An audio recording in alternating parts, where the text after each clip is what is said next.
Boa noite para todos os encarnados e os desencarnados que aqui se encontram. Hoje nós vamos dar sequência no capítulo 16 do Evangelho segundo o Espiritismo. Não se pode servir a Deus e a Mamon. Então já começou há 2 semanas atrás, né? E já foi explicado que esse Evangelho que Jesus disse, né? E Mamon significa dinheiro. E hoje eu vou falar 2 instruções dos Espíritos aqui. Uma dada por 3 Espíritos, que é sobre o emprego da riqueza, e outra dada pelo Espírito Lacordaire, o desprendimento dos bens terrenos. Então Jesus deixou bem claro para nós que se nós quisermos crescermos espiritualmente, nós devemos ir desligando da matéria. O espírito Chevreul de Bordeaux, ele disse para nós que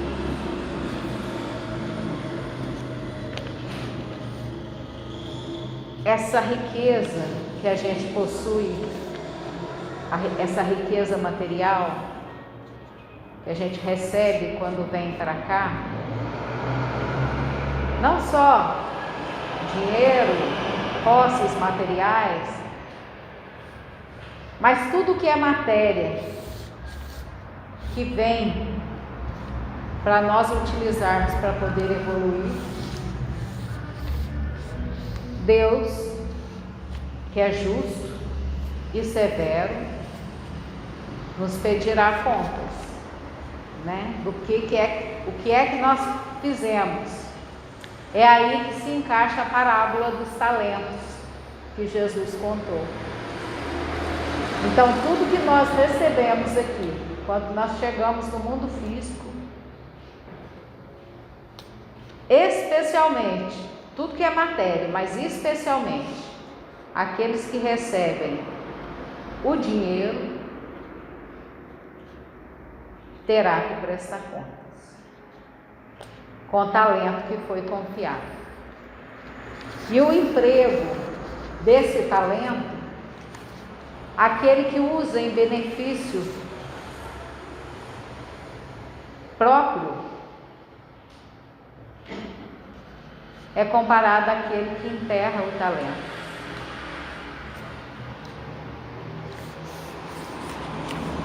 Jesus deixa bem claro que o que agrada a Deus é a caridade. Então, quem recebe a fortuna, o dinheiro, é para fazer a caridade. Não só a esmola, claro que a esmola é importante, mas tem um espírito que ainda fala que se deve converter, quando possível, a esmola em salário. Então é muito importante aquele que possui o dinheiro, que tem a fortuna, que esse dinheiro seja empregado na sociedade em que ele vive para o desenvolvimento das pessoas.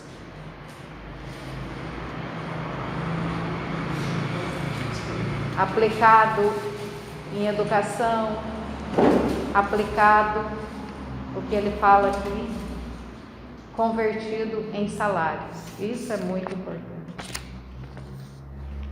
Um espírito protetor que não se identificou, ele ainda diz que quando ele considera a brevidade da vida, né? Essa vida aqui é tão curtinha, mas tão curtinha, ele diz que o que mais impressiona a ele é a incessante preocupação que para vós objeto o bem-estar material, ao passo que tão pouca importância dai ao vosso aperfeiçoamento moral. E esse aperfeiçoamento moral é o que mais interessa, porque a vida, sendo tão breve assim, a vida material, a vida espiritual é para a eternidade.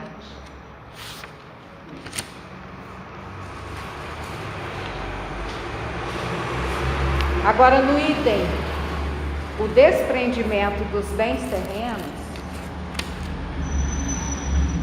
Lacordaire nos fala que o amor aos bens terrenos constitui um dos mais fortes óbices ao vosso adiantamento moral e espiritual. Esse amor, esse apego,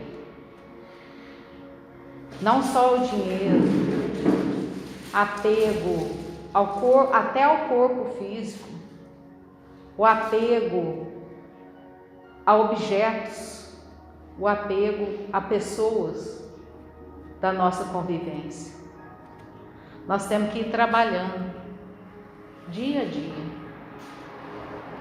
esse desapego, se nós quisermos evoluir.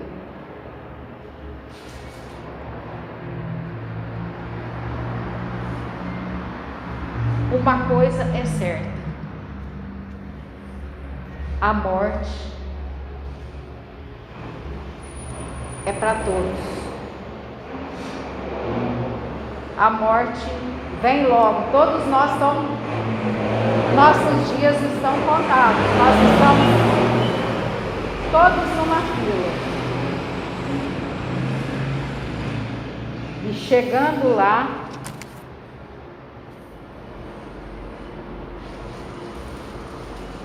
nos será perguntado o que nós fizemos. No livro Céu e Inferno, na parte de comunicação dos espíritos sofredores, Kardec colocou a comunicação de um avarento. Ele era tão rico e ele tinha tantos bens materiais e ele só usava para ele, mesmo assim, com avareza, e não ajudava a ninguém. E aí ele desencarnou e não conseguia desligar do corpo, e ele via os bens materiais dele sendo divididos, as pessoas vendendo as coisas dele, e ele naquele desespero.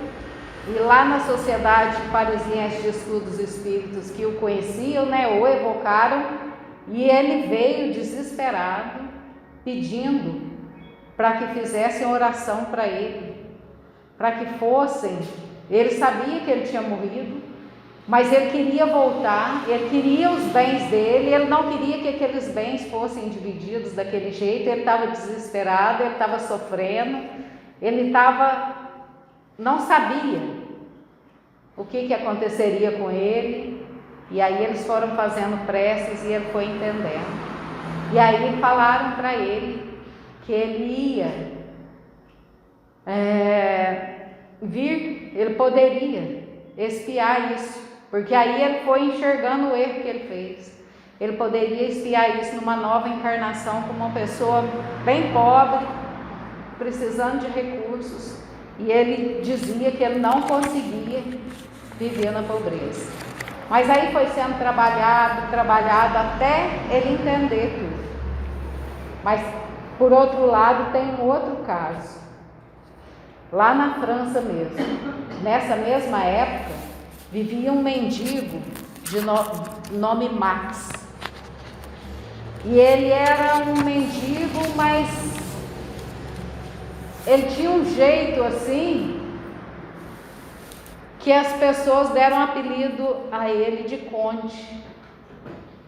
Ele vivia na miséria mesmo, vivia nas ruas e sofreu muitos anos. E aí ele desencarnou. Aí uma pessoa que até era conhecida dele fez prece para ele, porque ela lembrou dele e lembrou que ele tinha desencarnado e fez uma prece para ele. E ela tinha uma certa mediunidade. E aí ele apareceu no sonho dela, foi um sonho mediúnico. E ele contou a história para ela. Ele contou que naquela existência de Max, ele nasceu pobre, nasceu filho de camponeses, e que os pais desencarnaram e ele ficou pequenininho. Mas isso se deveu à antiga existência dele, que era naquele mesmo lugar. E ele era muito rico, mas muito rico, dono de quase todas as terras que tinham ali, fazendas, castelos. Só que ele era um déspota. Ele tinha seus vassalos e ele era déspota mesmo. Ele judiava de todo mundo. Ele escravizava, ele maltratava, ele era muito orgulhoso, ele desfazia de todo mundo e ele não ajudava a ninguém. E para ele gastava horrores, desperdiçava o dinheiro com ele mesmo. Ele gastava o dinheiro dele com as paixões dele. Desperdiçava o dinheiro até, mas só com ele. E as pessoas passavam necessidade em volta dele e ele não tinha compaixão de ninguém. Ao contrário, fazia as pessoas sofrer. Tá bom. Devido a muitos abusos, ele acabou desencarnando. Desencarnou com uma certa idade, mas poderia ter vivido mais. Chegando no plano espiritual, começou o sofrimento dele.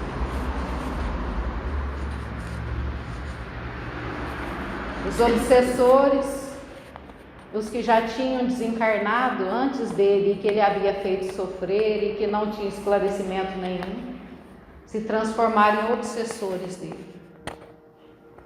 E o tempo todo, cada um que desencarnava, que ele havia feito sofrer na terra, acabava de desencarnar, já aparecia do lado dele e já maltratando. E ele via que nada mais ele podia fazer, porque ele já não era dono de nada, ele não tinha nada. No plano espiritual ele estava na miséria. E aí ele sofreu por muitos e muito tempo, muitos e muitos anos. O sofrimento dele foram longos anos. Até que um dia ele falou: meu Deus, me socorre. Onde você está? Ele falou para Deus: eu preciso de ajuda. Ele falou: eu estou aqui.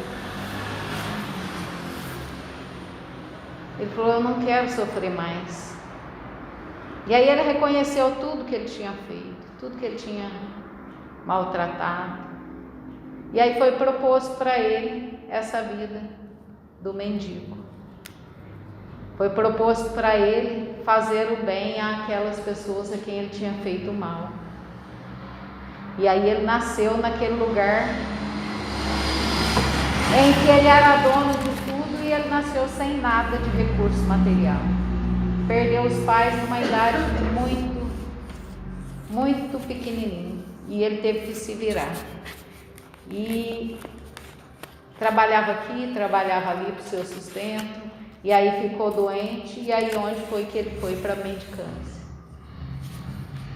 Mas aí, depois dessa vida sofrida, ele voltou para o plano espiritual, numa outra condição, bem melhor que a primeira. Então é assim que funciona. O que nós fazemos aqui repercute lá. É o que o Espírito aqui fala, que essa vida aqui é breve e nós confundimos. Nós achamos que nós somos um corpo e temos um espírito, mas na verdade nós somos um espírito e estamos num corpo. Esse corpo morre e o espírito é para sempre. E de encarnação em encarnação que a gente vai melhorando esse espírito. Lacordaire continua falando: quer a fortuna vos tenham vindo da família, quer tenhais ganho com vosso trabalho, há uma coisa que não deveis esquecer nunca, nunca. É que tudo promana de Deus e retorna para Deus. Ou seja, nós não somos donos de nada. Nós somos apenas usufrutuário. Tudo é de Deus. Então nós temos que ir nos trabalhando para viver aqui no mundo sem ser do mundo. Adquirir os bens materiais de maneira honesta, trabalhando, é válido, claro que é válido. Nós podemos usufruir deles, podemos e devemos,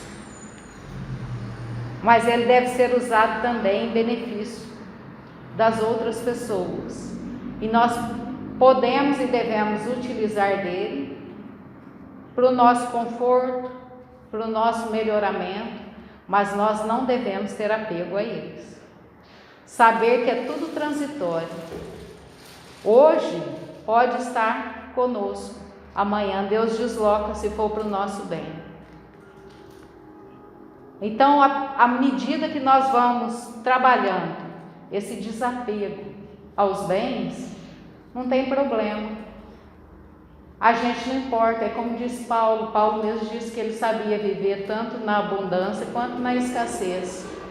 Se você vai desapegando, você pode ter um monte de bem material, naquele momento ser seu, entre aspas, que na verdade não é seu, se você tiver essa consciência. Quando Deus retira, te muda para outra situação, aquilo não te faz diferença, não tem problema. Lacordaire dá um exemplo aqui, ó. Por que é de Deus, né? E por que a gente tem que ir trabalhando isso? Ele deu um exemplo da gente aqui, ó. Um dos vossos amigos vos empresta certa quantia, por pouco honesto que sejais, fazei questão de retribuir escrupulosamente e lhe ficais agradecido. Pois bem, essa a posição de todo homem rico. Um dia tereis que prestar conta ao Senhor daquilo que veio, daquilo que é dele. Então, tudo que a gente receber, reforçando aqui, é como se Deus fizesse um empréstimo para nós. E, na verdade, Ele está fazendo um empréstimo. Ele deu um outro exemplo aqui, ó, que a gente chama de economia, né? A gente vai economizar, guardar dinheiro, a gente tem que ser precavido, e juntando dinheiro, a gente não sabe o dia de amanhã. Isso daí, na verdade, a gente tem que desligar disso também. Porque realmente a gente não sabe o dia de amanhã. Tudo Deus providencia. Não temos que ter esse apego. Amanhã a gente não sabe. Às vezes a gente está guardando um dinheiro ali para o amanhã. Amanhã a gente nem está aqui.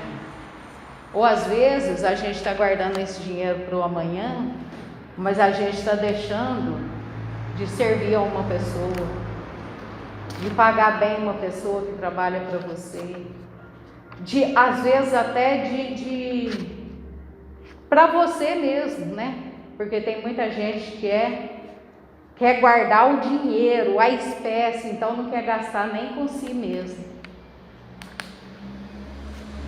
Deus retira isso. Nada, nada, nada está sob o nosso controle. Nada, nada, nada. E o que Deus quer é que nós despertemos para isso, e Ele quer que nós aprimoremos cada vez mais. Olha uma coisa que é censurável. Um pai de família trabalha até, mas trabalha muito. E aí ele fala que ele está trabalhando porque ele quer juntar bens para deixar os filhos bem. Isso também não é necessário. É até válido ele querer fazer alguma coisa para os filhos, sim, né? Querer dar um estudo para o filho, querer fazer aquele filho crescer. Mas ele querer deixar em espécie para o filho, muitas vezes é até uma cupidez dele mesmo. Mas muitas vezes ele não está nem aproveitando a família dele, a convivência com os filhos, a convivência com a esposa, e só pensa ali no trabalho, no guardar o dinheiro. Não. Toda nossa vida, Jesus falou, nós não temos que preocupar com o que comer, com o que vestir. Ele ainda deu o exemplo dos pássaros, ele deu o exemplo do lírio. Os pássaros não semeiam, não ceifam, e Deus não os deixa passar fome. O lírio do campo, nem Salomão, com a sua maior riqueza, teve veste como o lírio. Então é claro que nós temos que trabalhar, é claro que nós temos que produzir, mas nós não temos que focar no produto do trabalho, que é o dinheiro. Nós temos que nos preocupar em trabalhar, fazer nosso trabalho bem feito. O dinheiro é a consequência, mas nós temos que preocupar, como eu falei, da convivência, da boa convivência com as pessoas, e o resto é Deus que providencia.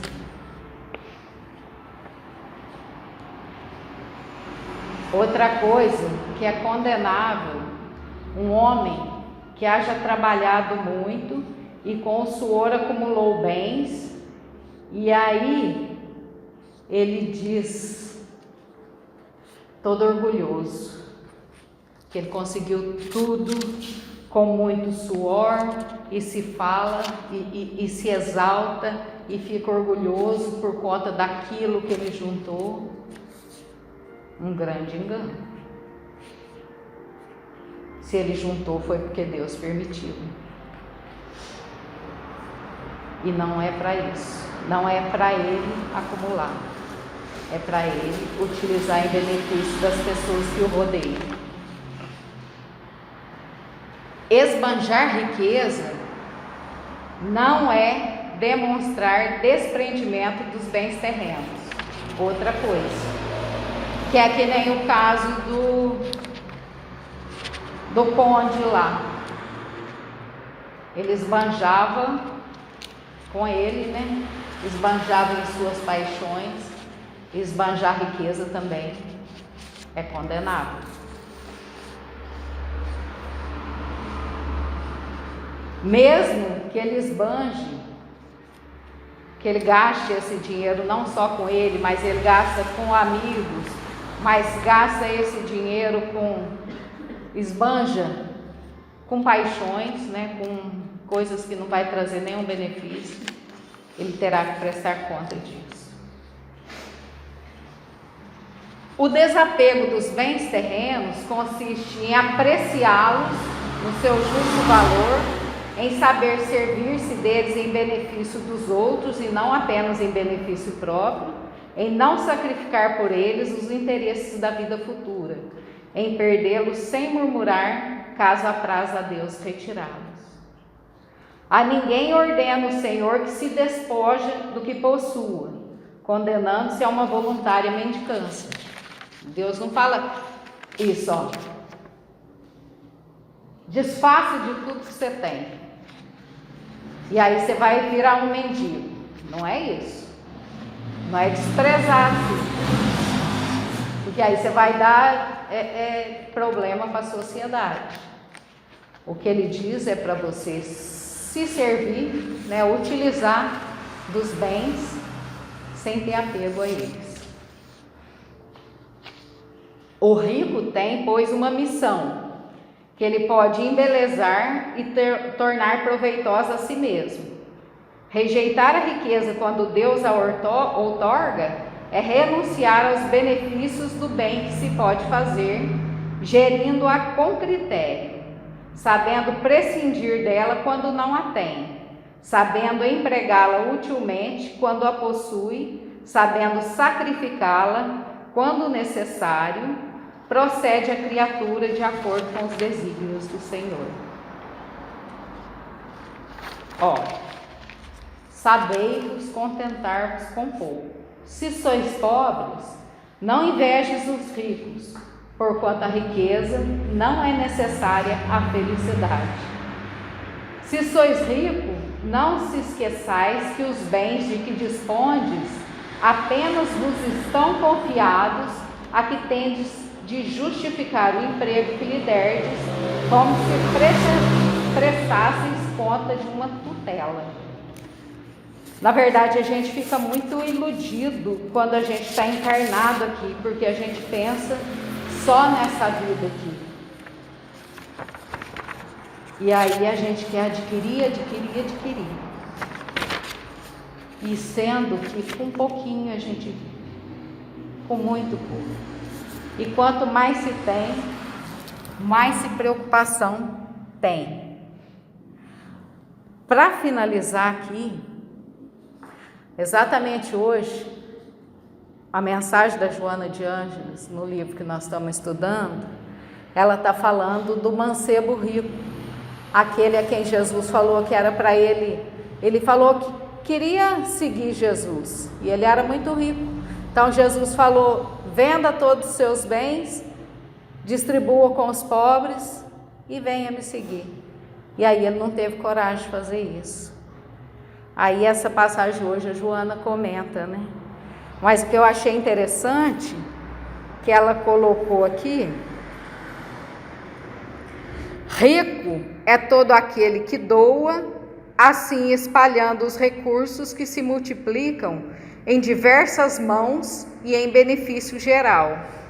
O rico verdadeiro é investidor consciente que não paralisa o crescimento da sociedade.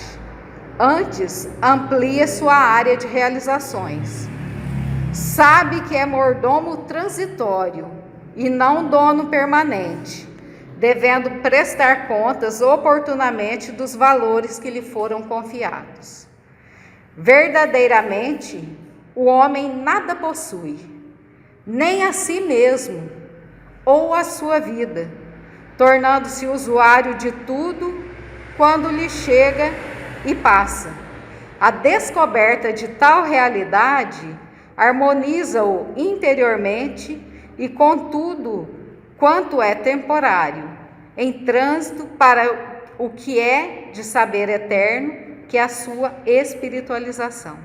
Então, a descoberta de tal realidade, quando a gente descobre isso, que a gente está de passagem, a gente só utiliza, não é nosso. A descoberta dessa tal realidade harmoniza-nos interiormente e com tudo quanto é temporário, em trânsito, né? A gente harmoniza com tudo que é temporário para o que é de sabor eterno, que é a sua espiritualização, que é a nossa espiritualização. No século, desfruta, mas não retém. Na vida, permanece, mas não abusa. Esse é o verdadeiro rico. Que Jesus abençoe a todos. Muita paz.